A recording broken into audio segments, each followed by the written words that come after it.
ئیترەوە شەڕێکی بەردەوامە و تۆش لە سیراعێکی بەردەوامە بی مادام لەسەر حەق بی لەگەڵیان.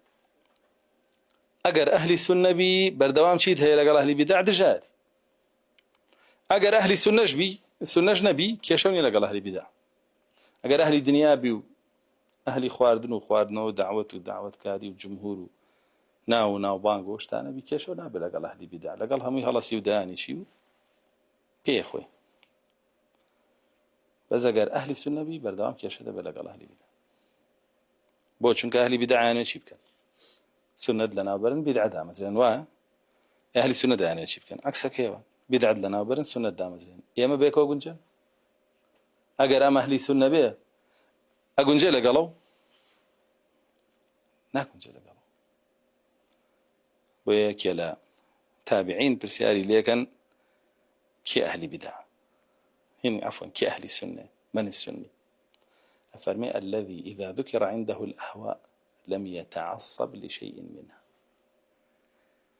أفرمي كي أهل السنة علي أو كسي كباسي قمرا كان كريلا فاضية أهلي هوارز وبدع لسر كسيان بجوابنا تعصبي بواني تورنا بلسريان سامرو باسي كافر يكي كفرك شيء قال بو غيبت يكي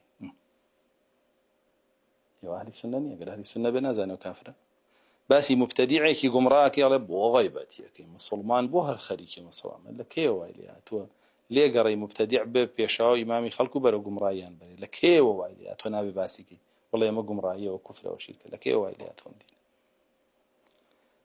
طبعا بەتایبەت جوهال ئاوان هەمووی بۆ بە محامی کافر ولا تكونن ظهيرا للكافرين. ما جل جلاله فەرمێ نەبی بە پشتیوانی کافر هیچ شێوەیە هەمووی بە محامی کافر و بیدعچی و گومڕا و سەر لێ شێوا و ئەمە لە پێناوی چییە؟ ڕووکەشێکی ئیسلامەتی لێبی.